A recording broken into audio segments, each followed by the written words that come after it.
Birdemic Shock and Terror might be the worst movie I've ever seen. I just got done watching it for my movie week thing where I review movies which people have suggested to me, bad movies. This is a movie my friend Dylan recommended me to watch. And, I knew everybody knows about Birdemic. I watched the John Tron review years ago. And I thought, like, hey, this so bad it's good, right? Part of me thought, like, okay, young, older me looking back on it now, thought, okay, this was meant to be bad. This is like a Sharknado type thing where it was made to be awful. No, no. Looked it up after. The director genuinely thought this was good. Even, like, not just during making it, after the fact, after he made it, he was so fucking disillusioned that he thought somehow this was a good movie, and it's not. It is, trust me, it is not. Okay? I think part of the reason I didn't enjoy it as much as everybody else did who said, oh, it's so bad, it's good, it's so bad, it's good, is because I was under the impression that it was somebody trying to make a movie so bad for most of the movie. I thought it was somebody intentionally trying to do it. But, I started to realize throughout the movie, no. And then there started to be doubts, like, wait, is this guy serious? Could he seriously think that this is good? And then I looked it up, yeah, he thinks it's good. And it is terrible, okay? Let me run you through it. So, starts out like a just normal romantic movie where bland main character guy sees a girl from his high school at a diner, goes to talk to her, this girl, she's a model, and I think 10 minutes into the movie she gets offered a job at Victoria's Secret, top modeling industry, I guess. And this guy, he's a software salesman.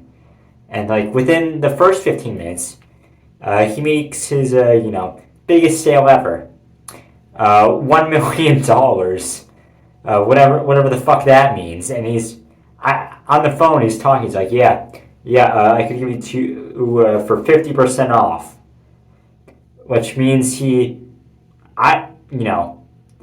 he says that, I think that's a pretty bad deal. Assuming 50% off is accurate, that means it was either $2 million beforehand, and he dropped it down to $1 million, or it was $1 million and he got it down to $500,000. Either way, terrible fucking salesman. Wow. Anyway, the two they end up falling in love with each other. Girl tells her mom about him. And to the guy, I guess he likes her a lot as well. I don't really see why they like each other. It is because this is definitely on both the writing and the acting, okay? Both fucking terrible. Everything's terrible. There's nothing good. It feels like there is no life in this movie, which is hard. With The Room, at least, I could tell that there's some fucking life in there. There's a fucking passion, a dream. With this, everything is so bland. The shots are so bland. Sound design, awful. Lighting, awful, bland. Okay? Cinematography, awful. Everything is so fucking lifeless. The acting, entirely lifeless. The directing, the thing. The one guy who I could say I would have assumed had passion behind this, the director, is just terrible. The story, it's awful. It's terrible, okay? I think that's the worst part. Now, I've genuinely never been so upset with the movie. It is awful. I fucking hate it. I feel like I'm going fucking insane. Anyway, man, you know, they start going on a bunch of dates. They just awkwardly walk together, holding hands. There's every new time they need to introduce a new place. There's like 10 new establishing shots of just places around there. Not even like the place. It's just like, hey, let's just establish this, and then we got to establish that, and then we got to establish that, and we slowly and slowly get closer to the main characters or the idea or wherever we're supposed to be, just slowly and slowly. And it's like a full fucking minute or two of just establishing shots.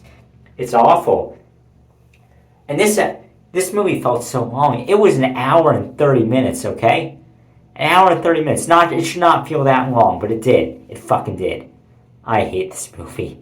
Anyway, Birdemic.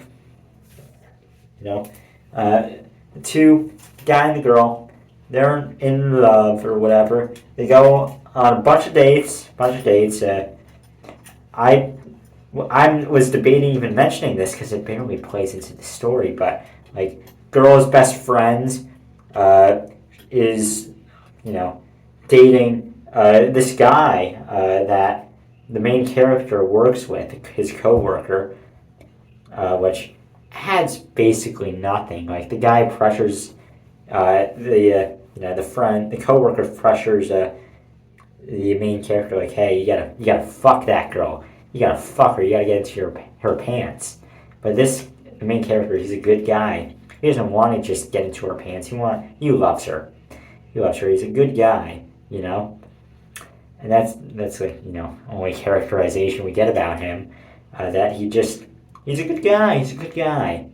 Pretty much the only characterization we get of him. The coworker, he seems like kind of a douchebag, but honestly, his girlfriend, the best friend, doesn't really seem that bothered by it. So, good couple, I guess. Probably, honestly, a better couple than the main couple, since they both just seem like, hey, they know what they're doing. Seem a little more interesting. You could see some actual flaws with the both of them, some actual form of characterization. None with these two. None with that couple. Anyway, what the fuck? What the fuck was I even talking about? Anyway, the two go on one date that was interesting for me was the date where they're just like sitting alone at a restaurant, and then suddenly this fucking guy starts singing like this song, like, just hanging out as a family, big mamas in the kitchen, and everybody's hoping she's cooking their favorite dish. He's fucking singing this nonsensical song, and it keeps going to this same fucking chorus, just hanging out, and these two are just romantically dancing to it, like it's some romantic song. It's not. It's the most.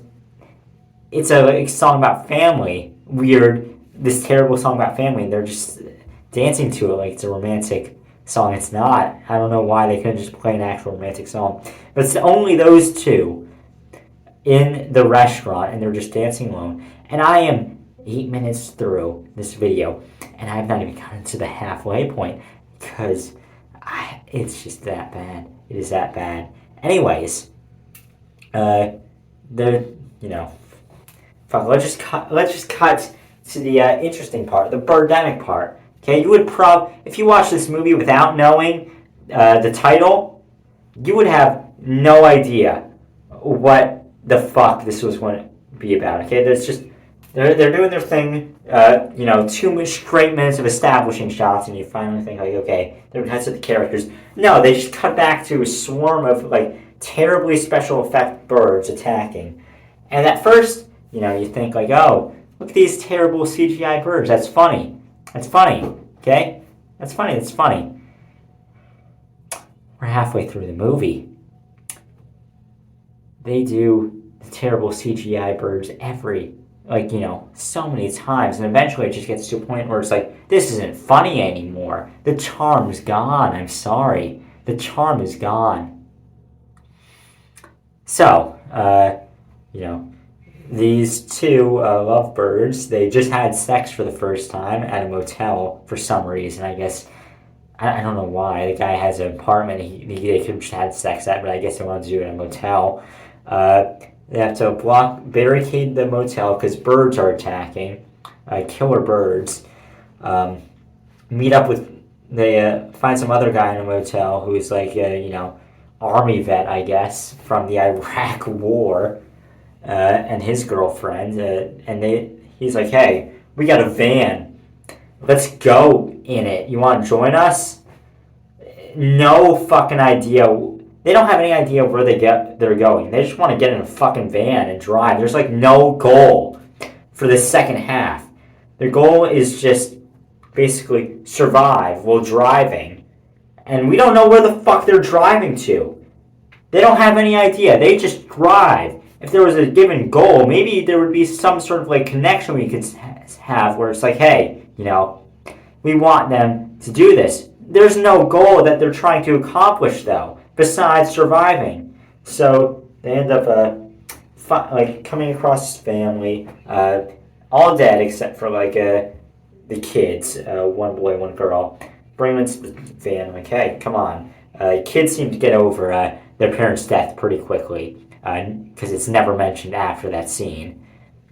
That's another problem with the movie. Absolutely, pretty much no characterization of anybody. You can't see them having any real human emotions, and that is both the actors and the writer's fault, and everybody's fault. I think everybody in this movie, involved in this movie, they have something wrong with them, probably. So, move on, and pretty much throughout the rest of the movie, the entire final half of the movie is just, hey, we got to get supplies or we got to get something from this one location. And then a few minutes later, oh no, birds are attacking. Shoot the birds with the gun and drive away.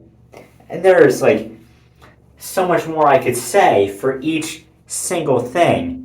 So much more. And I don't honestly think it's worth my fucking time. I've already spent 12 and a half minutes. No, not just 12 and a half minutes. 12 and a half minutes on this video. I spent an hour and 30 minutes watching this movie. Okay? I looked it up. There's 2 sequels to this. I guess the Birdemic guy, director, realized, hey, I can make some money off this. Wait, one thing I have to mention. You want to know the theme of this movie? It's anti-climate change. Global warming is causing the birds to attack. And we get this delivered to us through a scientist who's just randomly sitting out there, just in a field. The crew asks, hey, you want to come back with us? He's like, no, just stay here.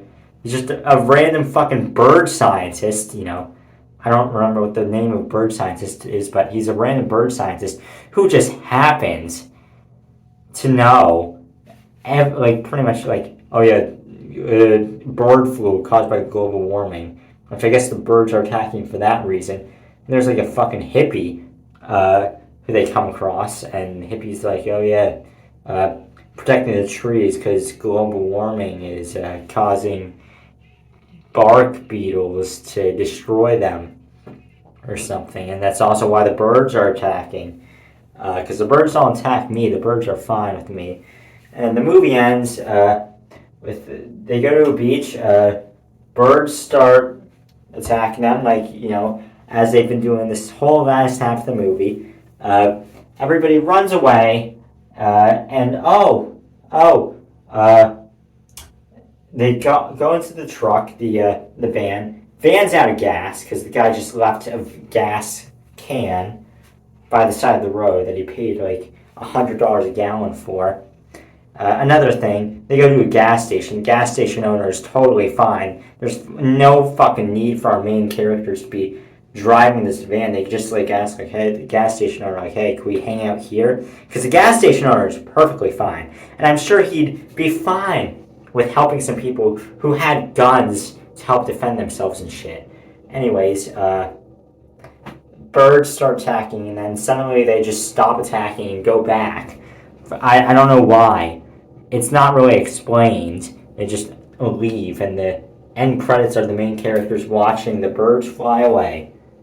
So yeah, that's Birdemic. I missed a lot of it, but there was just so much for me to say about each thing, and I don't feel like it deserves my breath. I hate this movie. For some reason, I looked on like the letterbox for Birdemic 2 because I was interested.